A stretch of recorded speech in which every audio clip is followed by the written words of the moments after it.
stuff, you don't have to throw out the 119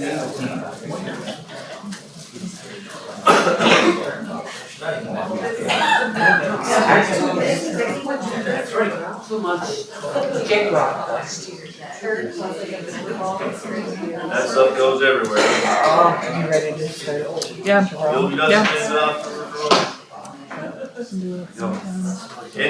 even if you take all the doorways off, still get.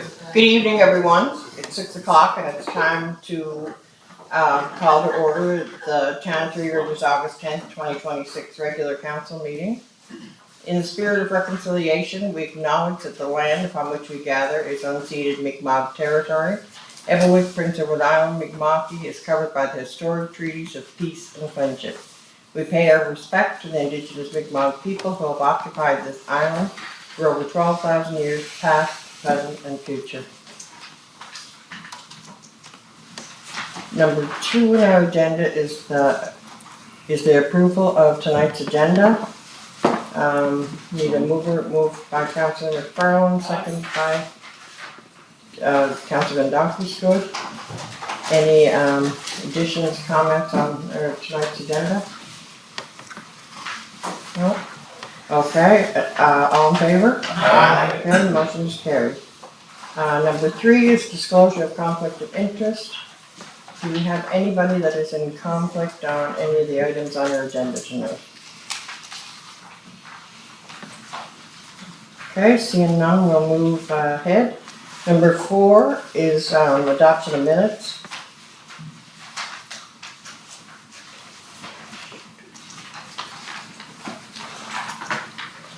The motion is that the minutes of the July 27th, 2026 special council meeting be adopted as written.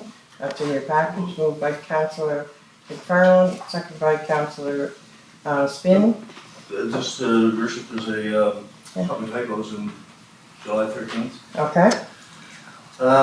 Page 2 of 5, item 6, when we were discussing Jody McLeod. Second statement, she explained, Jody's male. I'm sorry? Jody's a male. Okay.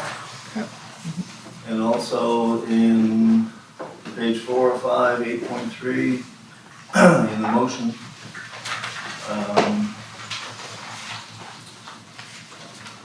we're talking about the work alone policy.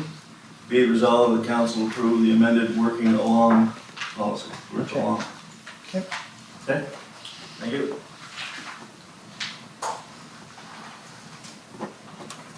Okay, we'll make note of that. Anybody else notice anything or? Okay, all in favor of the motion? Aye. Okay, motion is carried. The next is the adoption of the July 27th special council meeting. The motion there is,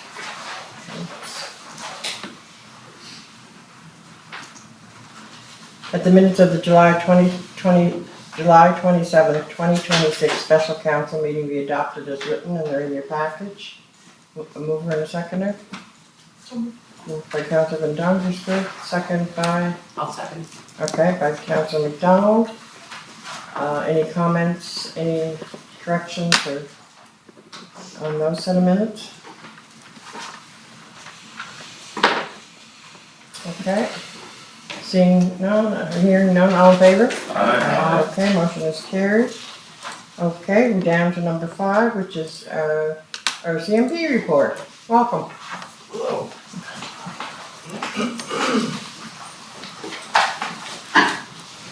Everyone had a good weekend? You guys had a busy weekend.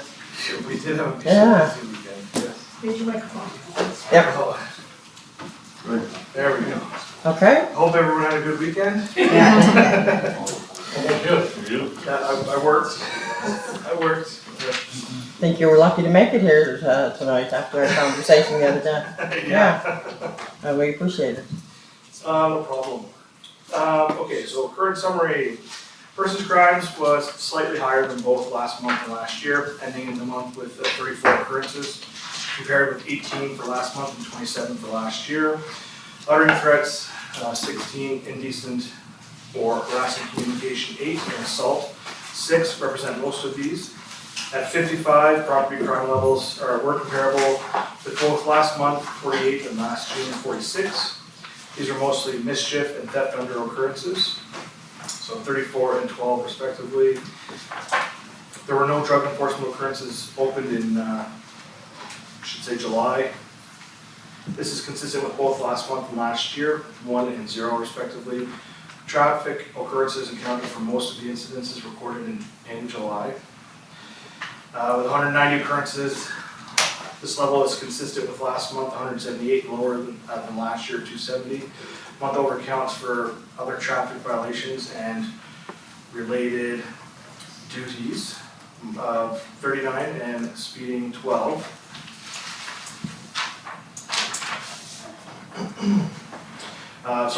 Less 39, less 12 accounted for much of this change. 5 impaired driving occurrences were reported, with 2 of these were cleared by charge. There were no dangerous operation motor vehicle incidents.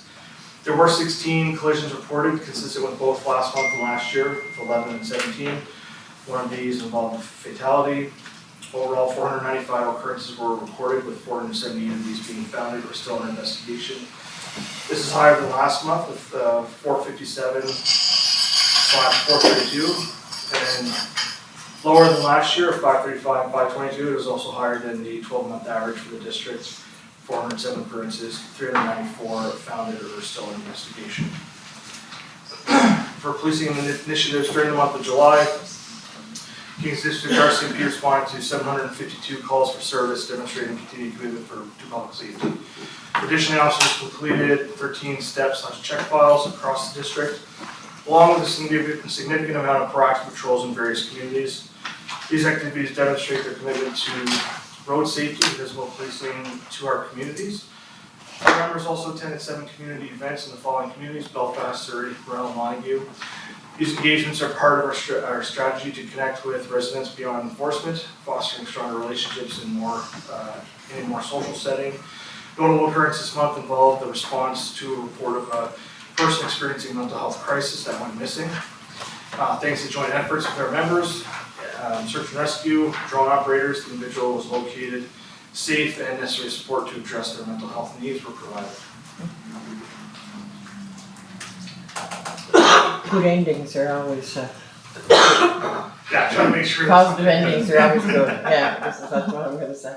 Yeah, well, So subject to any questions, that's the report that I'll read out there for your for your viewing. okay, councillors, Wayne, you have a question? Roadside suspension, does that mean they have their license or whatever, you just pull the take it there? And that was in the occurrence summary. Yeah. Let me find it here. Third from the bottom.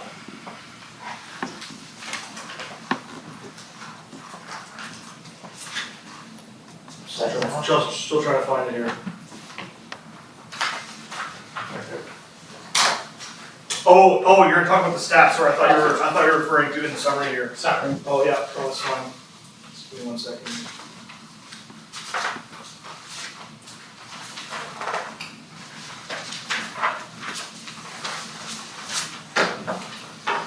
Roadside suspension, so it'd be suspensions that are issued. So yeah, someone driving without a valid driver's license, or while they are suspended from driving. So it could be an administrative suspension where they could have their license could be suspended because they have unpaid fines, and the motor vehicle branch suspended their license. I've come across it a couple times where someone has, now again, people sometimes lie to the police, but 2 interactions that I've had where a person had an administrative license suspension, they both said they were unaware that they had a suspension on their license. And do you take the car right there? Or? Yeah, so what can happen is, so it depends on the totality of the circumstance, depends on the officer, depends on their discretion on what they do. If the vehicle is not, if the vehicle is roadworthy and registered, there's someone close by that can come pick up the vehicle, then we can at times use our discretion and if they wanna call someone to come pick them up, but they will not be allowed to drive away from the scene of the vehicle. Okay, thank you. Councilor McDonald, Councilor McDonald, you have a question? Yeah, go ahead. Yeah, on the occurrences on this chart, we have suspicious, 5.17%, and it says PDP. What does that stand for? Under occurrences for suspicious, so that's so that would be person, vehicle, or property. Yeah, so that's basically what the occurrence is, the occurrence type is on our system that we have, that is what it is listed as, so when we do up the file, it's a suspicious person, vehicle, or property. Okay. And on the other side of that chart, I noticed 1% seatbelt violation and other traffic related 3% and speeding violations, 32%. But what I don't see on here anywhere is use of cell phones and texting. And I mean, I sometimes pay attention to that and it's rampant. Is there, are you looking for that anymore or have you given up? Yes, so let me see here.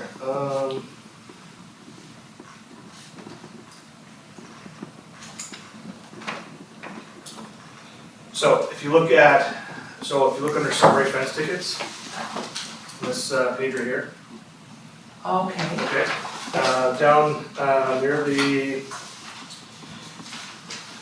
probably say close to the middle, there's a large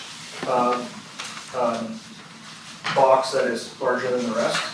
So section 291.1 sub 1, driving while holding or using handheld communication device capable of receiving or transmitting phone calls. So there was one SOTI issued under that section Okay. for the month of July.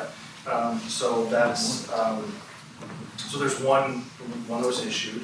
It is something that we're looking for. However, it's one of those ones that are hard to catch because people have, so back when I was younger, when this wasn't a rule, you'd see people driving with their hands up in their. Now they're doing it like this, What but they're, you can now see what their they're doing head. is putting it down and so what really makes it hard if you can't see the phone, it's hard to say that they're actually using their cell phone. So there can be stops that can be done, you can investigate and talk to the people, but it's really hard to, that's why I like to drive the truck that I'm driving, because I'm usually up higher, I can actually see down into the vehicle, so, yeah. So it is something that we look for, harder to get. As you see, we were able to get one for the month of July, but, yeah. Just notes, that's all. Nobody else? Thank you very much, I appreciate you coming tonight, Sergeant Robart. I know you've had a busy weekend, we were talking earlier in the week. And Yes. yeah, you'll have to get some time off. Maybe Christmas time. Maybe Christmas time. I think our audio is not working on the Oh, live it's stream. not? Okay, we'll have to check. Okay, thank you very much. Thank you, Yeah, not a problem. thank you. Have a good week. Thanks. There's no sign? I think so.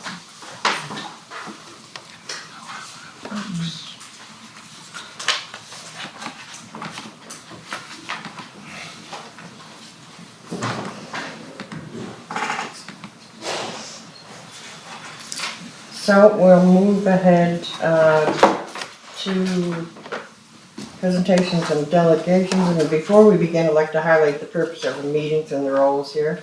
We strive to uphold the values of Three Rivers community innovation and inclusion. We have a special town and council is committed to contributing to sustainable growth. Council meetings are essential to our governance process, providing transparency in decision making.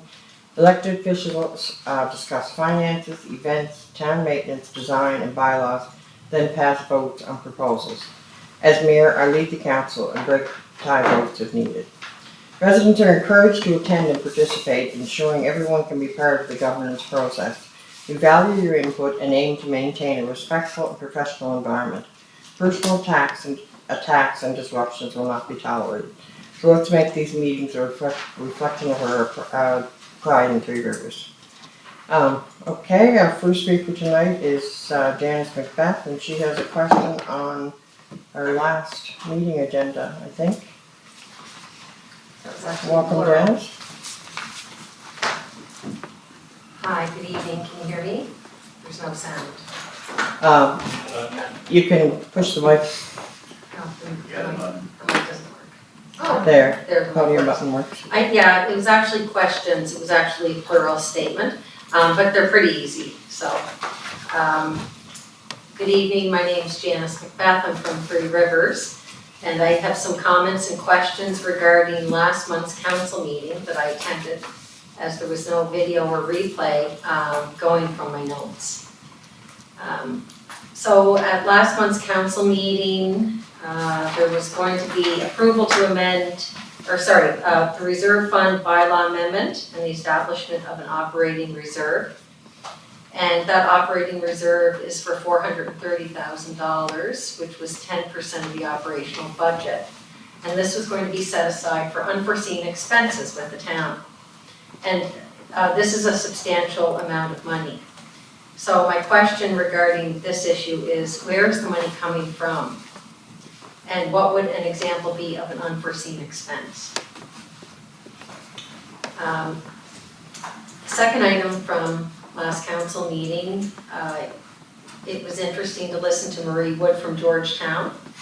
She spoke about being inconvenienced by having to go to the Welcome Center at 34 Water Street to pay her utility bill, instead of the Georgetown Town Office due to insufficient staff. She noted that the Welcome Center offered no sidewalk access. In addition, she advised there was no signature on 4 out of 5 receipts that she had been given from the town of Three Rivers in the past few years. My first question regarding her statements is the town office in Georgetown going to be closed, as was the Welcome Center in Montague, without notice? Because some councillors say there are low numbers or folks to provide service for. And then the second part of that question is, how many signing authorities does the town have? And does the town have in place a best practices document to deal with such things as signing authority, credit cards, recording receipts? And what percentage of payments to the town are by cash or check? My final question actually references the CAO report as was online. And I noticed that while the amendments have been widely touted as housekeeping amendments, there are major changes that have been approved with the amendments.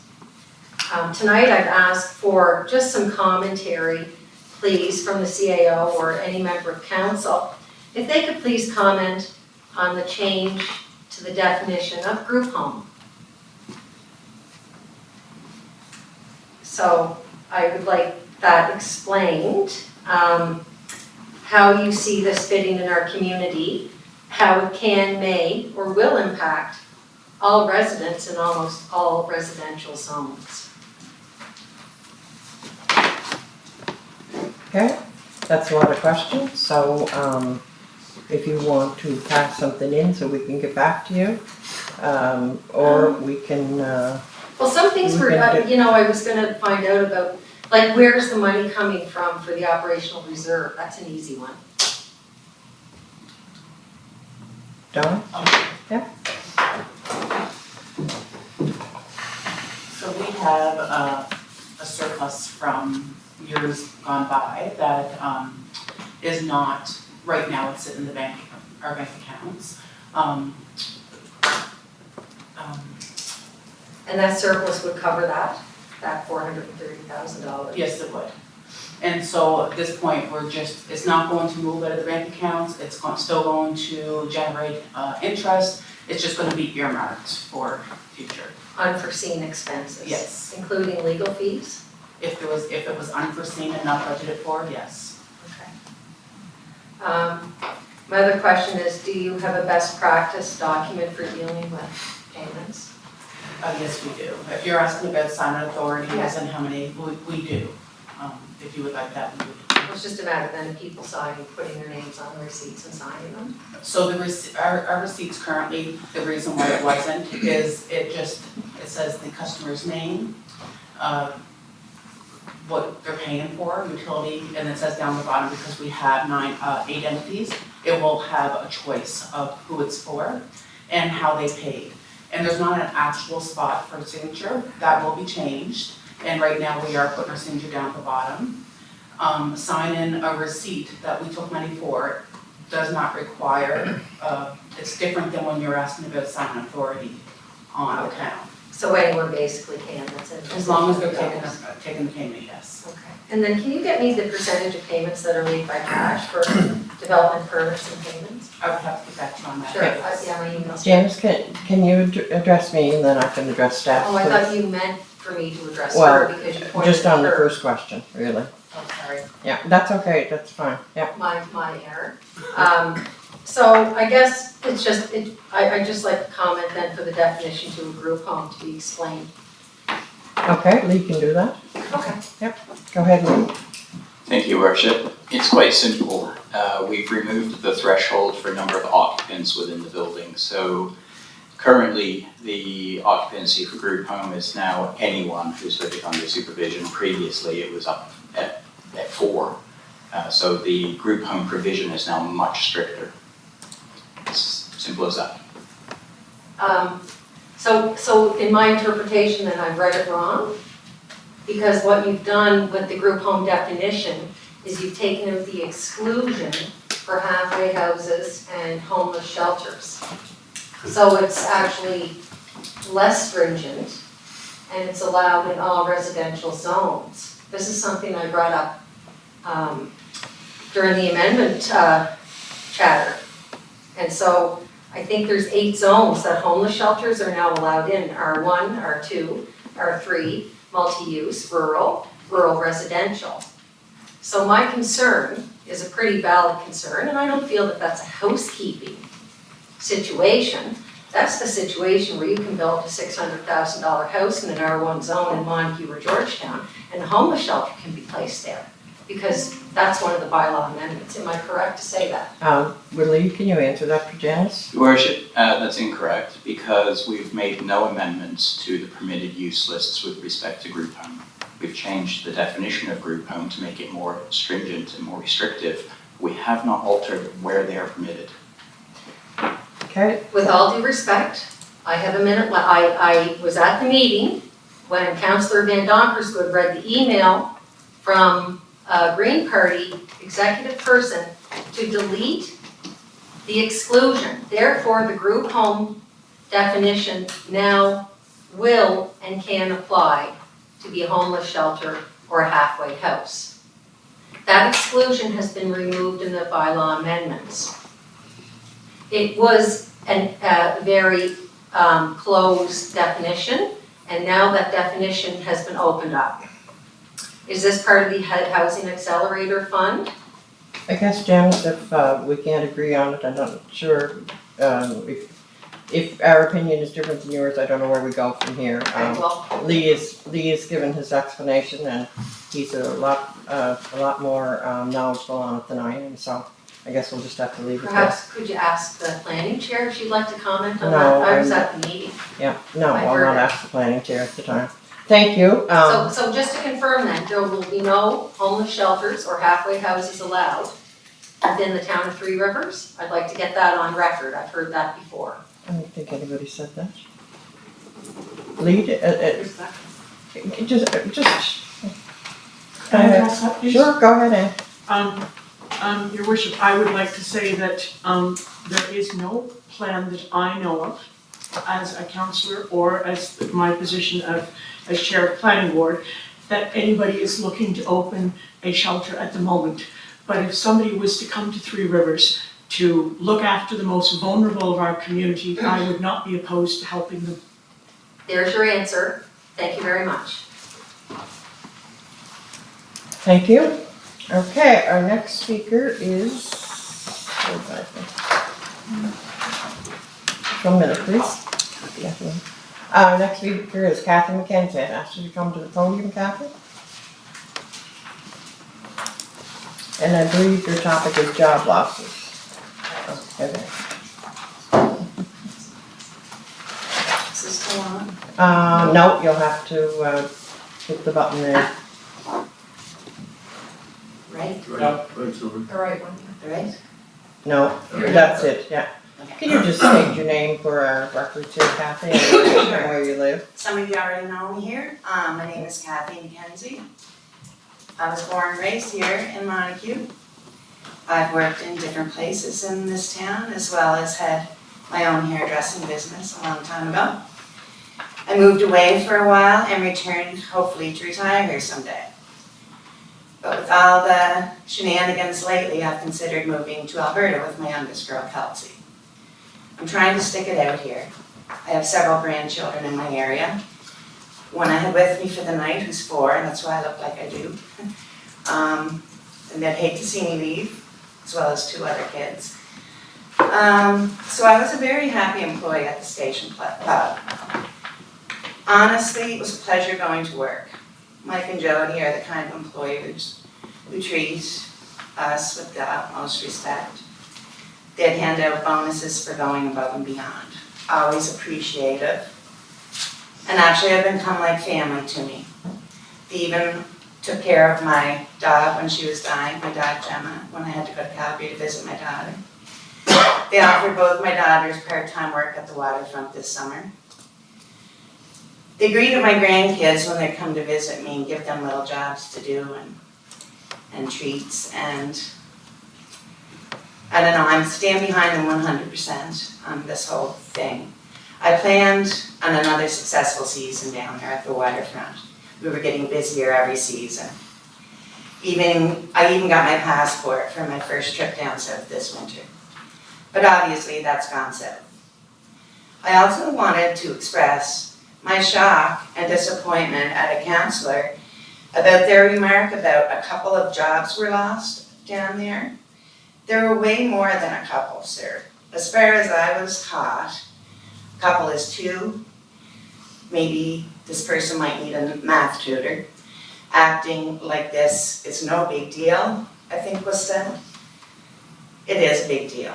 Hopefully in the fall, we can get some new clowns, as another member of, I believe, the Waterfront Committee was calling people on social media. New clowns for this circus. Sounds awesome to me. I do hope you all enjoy your trips down south this winter and think of me. Thank you. Next we have Mike and Jody, and I think, this is on to do with social media?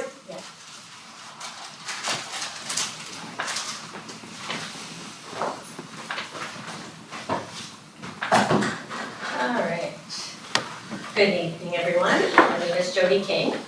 I'm here this evening to speak regarding conduct of committee members on social media. Over the past several months, our family, our business, and our community have experienced conduct that we believe falls well below the standard expected of individuals serving in these positions. The Town of Three Rivers Code of Conduct requires members of council committees and directors of controlled operations to uphold the highest standards of ethical behavior, treat others with respect, inspire public confidence, and avoid intimidation, verbal abuse, and other improper conduct. We have also observed the use of fake Facebook accounts to target us as well as other members of the public. In addition, we believe a committee member has engaged in conduct intended to intimidate and verbally abuse members of the community. The evidence we have seen includes public social media posts containing personal name calling, derogatory and inappropriate language, statements that could be reasonably interpreted as threatening, and references in which the individual describes himself as a vigilante. This matter is not about differing opinions or criticism. Healthy debate is part of any community. The issue is whether someone representing a municipal controlled corporation should engage in this type of public conduct while serving in a position of public trust. Public officials and board members are held to a higher standard because of their conduct reflects the organizations they represent and on the public's confidence in those organizations. For these reasons, I am submitting a code of conduct complaint against a committee member of the Montague Waterfront Development Corporation. We respectfully request the council appoint an independent third-party investigator under section 18.11 of the Code of Conduct bylaw to conduct a fair, impartial, and objective investigation into this complaint. No one serving in a position of public trust should be above the standards they agreed to uphold. Thank you. If you want to, pass your complaint in tonight, that'd be, Who gets it? you can give it to the CAO.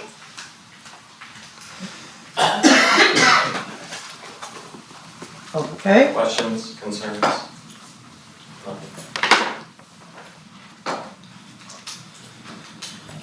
personally, I'm, well aware of what happens on Facebook. I've had, enough derogatory things said about me that I guess, that's the way it rolls. on It's Facebook. not fun. It's not fun, it's No, right. we gotta keep it, We're dealing with gotta it keep it for- professional, right? We want what's best for the community, I wish, yeah. yeah. Okay, thank you.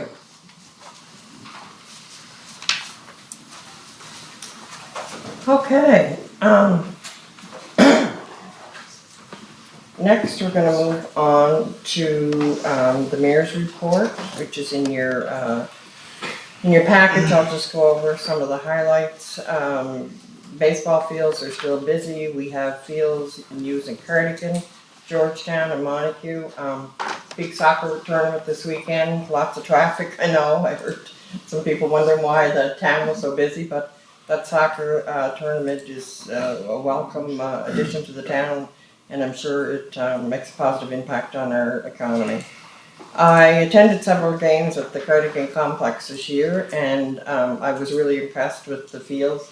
We now have people there on weekends and dedicated staff.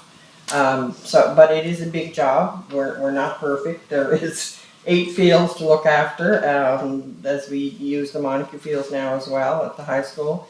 So it is a big job. I want to congratulate several Clippers teams, and I only know one of them. I'm not going to say name it, but there is some teams that are doing really well and are fundraising to travel to off-island tournaments. So that's great to see that Ball Association is has teams of that caliber. It makes a person very proud of what we do here in Three Rivers. The Georgetown and Montague festivals both went well. I can't thank the volunteers enough. I know there is some disappointment in the Montague parade. We noticed that there was not very many entries, which is a disappointment. So I think maybe we'll do a brief survey of what people would like to see. Do we need 3 parades? Is there something else that would better suit, the Montague, Saturday morning in Montague rather than a parade? I know the Blueberry Festival parade was the same day, and that definitely has an impact on it. But anyway, we'll see what, we'll give residents a chance to have a say in if they want to do things differently. I've received so much great feedback from the drone show that was part of the Montague Arts and Cultural Festival.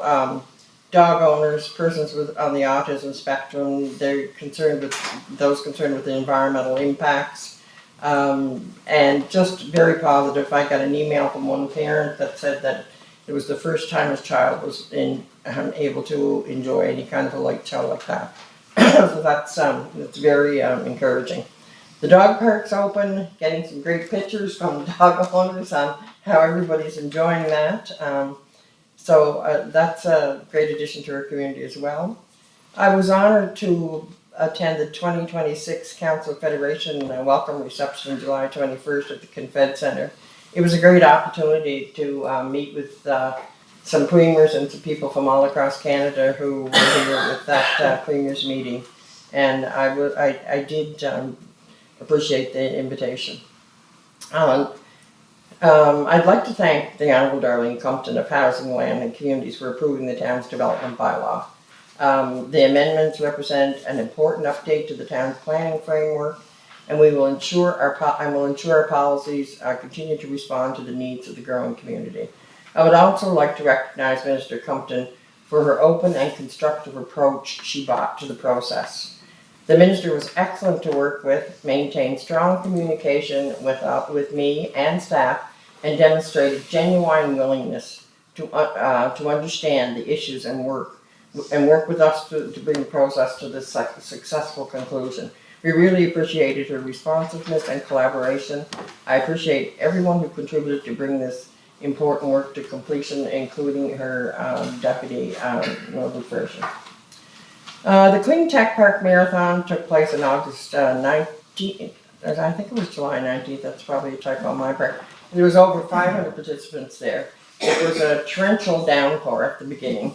Thank God for umbrellas. And anyway, by the time Brendan Curran and MLA Brendan Curran and I presented the medals, it had tamed down some. But that event is amazing. The people, nothing deters them, not even a big rainstorm. So, as always, I remain accessible to residents, and we do plan on having one more community conversation for this area, for the Montague area here, probably next week. It'll be on Facebook. If anyone who wants to come and sit down and chat, you're welcome to do so. Okay, and now I'll turn it over to the CAO for John's report. Thanks, Your Worship. As usual, my report is in the package and available online.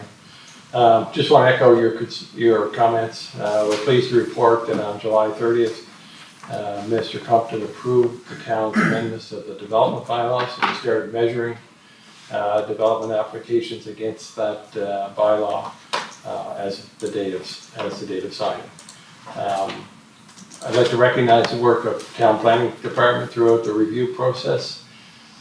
Preparation of the amendments was a significant undertaking, and they did it with professional and technical expertise, thoughtful recommendations, and it's good, very good to see that move forward. As you mentioned too, the Montague Arts and Culture Festival went off on July 13th, August 2nd. Very large crowds at the waterfront, especially on Saturday, which is good to see despite some rain, so it's good to see that. And again, we'll do a bit of a post-mortem with the committee and look at ways that we maybe continue to improve there. We also released our mascot during the parade, so you'll start seeing Riv at more and more events as we go forward.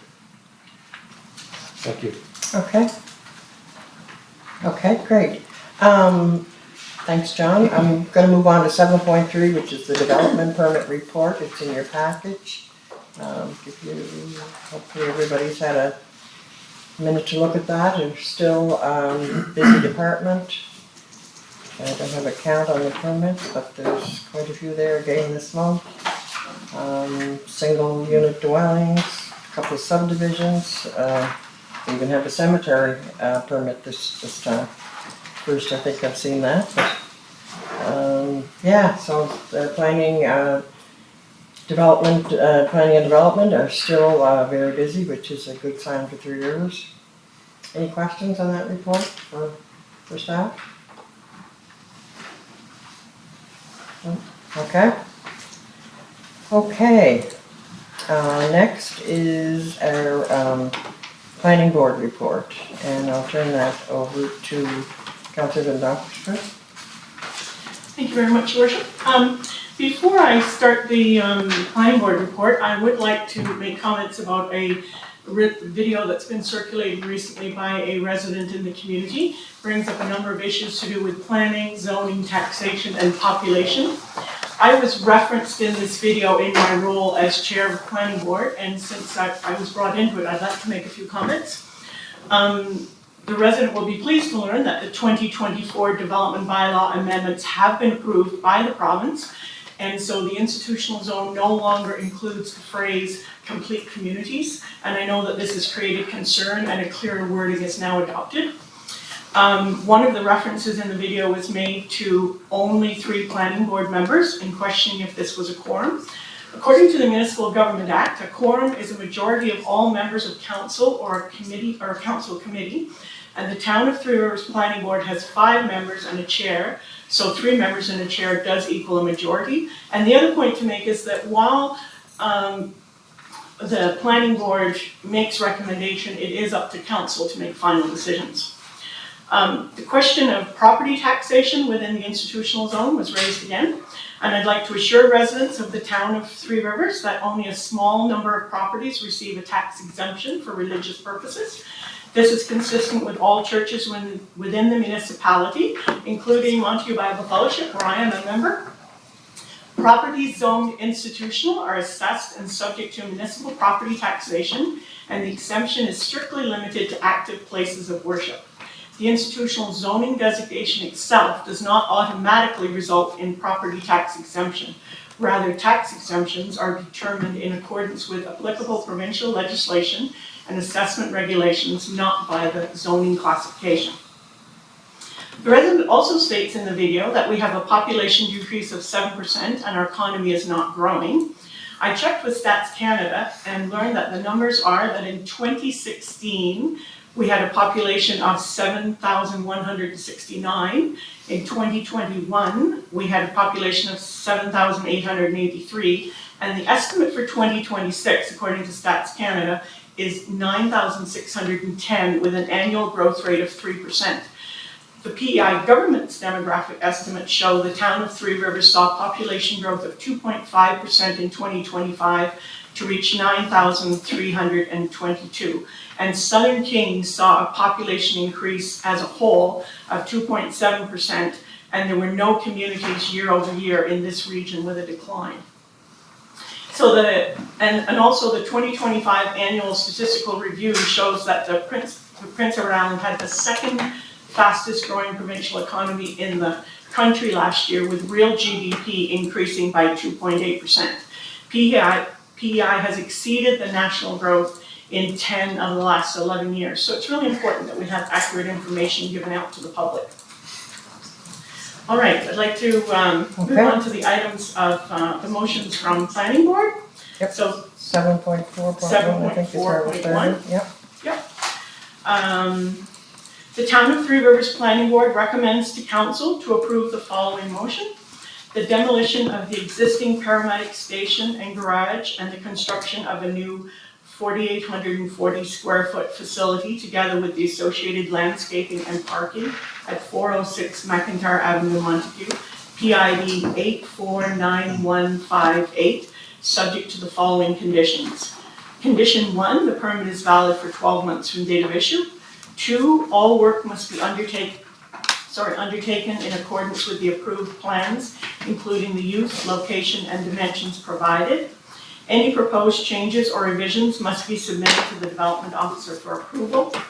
3, the applicant is required to submit an updated drainage and silt control plan prior to the commencement of demolition works on the site. And 4, the approved plans are the application form received April 24th, 2026, the site plan received April 24th, 2026, the front perspective elevation received April 24th, 2026, and the rear perspective elevation received April 24th, 2026. So moved. Is a seconder for that motion? Okay. Councillor Spin, any discussion on the motion? Okay, hearing none, all in favor? Aye. No nays, motion is carried. Okay, we'll move on to 7.4.2. Councilman Dr. Smith? The Town of Three Rivers Planning Board recommends to council to approve the following motion for the mayor and council to hold a public meeting for the proposed rezoning of 82 Main Street, Montague, PID 193995. So moved. Okay, seconder for that motion. Councilor McFarland, any discussion on that motion? Okay, all in favor? Aye. No hearing any nays, motion is carried. Oh, sorry, Danielle. We need a decision on a date for that public meeting to be held. Oh, okay, so we want to you want a decision tonight? That's what we're asking. Okay. When is there do you have a suggested date? Your Worship, if I can just chip in briefly, we need to be mindful of our press advert and the requirement for the clear days to pass. So we're on the 10th today, so we could get an advert in the 12th or the 19th. So I'd be suggesting a public meeting no earlier than the 27th of September. I know, Council, you often favour Mondays, so might I suggest the 31st? 31st of September? Yeah. Okay. No such days in September. 3 days, that's September, 30th. No, August. Sorry, August. August, I'm sorry, that was my confusion, Lee, sorry about that. So August 31st. Okay, do we need another motion for that then? I'd just say, be it resolved that the mayor and council hold a public meeting for rezoning of 82 Main Street, Montague, PID 193995 on August 31st, 2026. So moved. Moved by Aye. Councilor Spin, second by Deputy Mayor Jenkins. Did you have a question? Yeah. Okay. That will be in both the Guardian and the Graphic, for people to know. We usually just put it in the graphic, is that correct? Yeah. We usually just keep it local. Lots are saying they don't see anything we put in, so that's all. Okay, we've moved in a seconder. Any other discussion? Okay, all in favor of holding that meeting on the 31st? Aye. Opposed? Okay, motion is carried. Okay, 7.4.3. Thank you. Town of Three Rivers Planning Board recommends to council to approve the following motion. The application for a major variance of 69.5% for front yard setback to accommodate an exterior elevator extension for wheelchair accessibility at 67 Glen Elk Street, Georgetown, PID 171801. Condition 1, the permit is valid for 12 months from the date of issue. 2, all work must be undertaken in accordance with the approved plans, including the use, location, and dimensions provided. Any proposed changes or revisions must be submitted to the development officer for approval. And 3, the application form received June 25th, 2026. The site plan received June 25th, 2026, and the elevations received June 25th, 2026. So moved. Seconder? Second. Okay, second by Deputy Mayor Jenkins. Discussion on that? Okay, all in favor? Okay, not hearing any nays, the motion is carried. That brings us to, that's the end of that, I think, Ian. So we're gonna move on to 7.5, which is the financial report. It's in your package. And if you have any questions, we can, Don can give a little yeah, overview. Don, would you like to do an overview for council, please? Your worship. Thank you. So this report will cover the first quarter as of June 30th. So as of June 30th, the town is tracking closely the budget for the first quarter of the fiscal year. Total revenues are approximately 1.39 million, representing the annual revenue budget of 26.49%. Total expenses are approximately 1.19 million, representing 24.78% of annual expense budget. This results in an operating surplus of approximately $199,000 as of June 30th, compared to prorated budget surplus of approximately $111,000. Once we factor in capital purchases and principal loan payments, we're currently showing a slight current year cash flow deficit of approximately $17,000.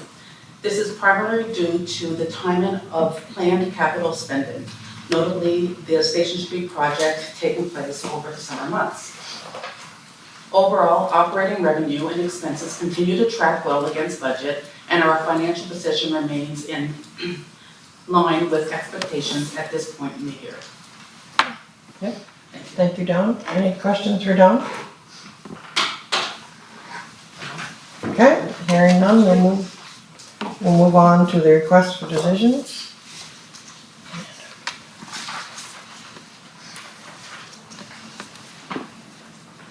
So the first one is 8.1, approve to amend emergency management plan. So the motion there is be it resolved that council approves an amendment to the town's emergency management plan. Move on a seconder for that. Moved by Councilor McFarland, seconded by Councilor McDonald. Any discussion?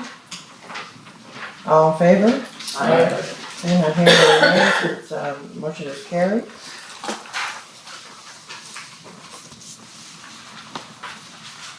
Move on to 8.2, council approved first and second, council approved the following motion, the council approved first and second reading and the adoption of the amended changes for the bylaw to regulate reserve funds bylaw 2019-07, and so first one is,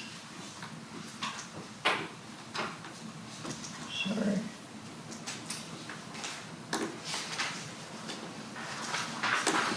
Okay, the first reading is under here. Oh, down here. There, so. Okay, be resolved that the proposed amendment to the, to regulate funds bylaw 2019-07 to establish an operating reserve and capital reserve to be read at first time. Mover and a seconder? Okay, moved by Councilor McDonald, seconded by Deputy Mayor Jenkins. There just needs to be a motion first before that. With the First first number, number. right? Yeah, because the first thing. So we do need the first, Yeah. okay, this is, okay, so the motion is the council approve first and second readings and adoption of amended changes as written to the bylaw to regulate reserve funds, bylaw 2019-07, mover and seconder. Moved by Councilor McDonald, seconded by, we'll say, Deputy Mayor Jenkins, we'll use the, okay, all in favor? Aye. Okay, nays? No, not hearing any, motion is carried. Then we move on to the readings here. Okay, be it resolved that the proposed amendment to the bylaw to regulate funds bylaw 2019-07 to establish an operating reserve and capital reserve be read a first time. And moved by Councilor Spin, seconded by Councilor McFarland. Discussion? All in favor? Aye. Okay, motion is carried. Move on to.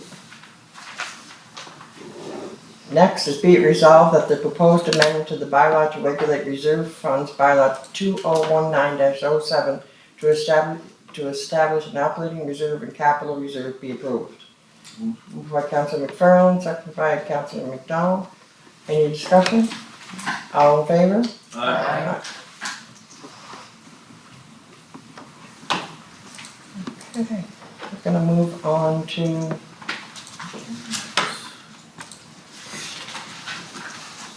Move on to 8.3, which is, pardon?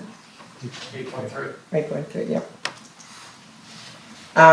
So this motion is be it resolved that council will authorize the development of a naming rights policy and the pursuit of prospective corporate partners with a target value to be determined through market assessment and negotiations. Any proposed naming rights agreement will be turned to council for final approval. I think we should amend that to have King's Finance in there, should we? No, it's an overall. No, Sorry, it's an overall. It's overall, okay, sorry. Okay? Mover and a seconder? So moved. Moved by Councilman Doctor Script. Seconded by Deputy Mayor Jenkins, any discussion? Okay, all in favor? Aye. Okay, hearing no nays, motion is carried. 10 to. So I think that's the end of our motions for tonight, our request for decisions. We do have some correspondence. 9.1 is a copy of the correspondence that council, that we have submitted to the IRAC Review Commission. So that is attached if anybody'd like to have a look at that. That's what we've submitted to that commission. And 10 is a motion for adjournment. Move. Okay. Second, moved by Aaron and seconded by Councilor McDonald. All in favor? Aye. Thank you, everyone. Thanks for coming tonight.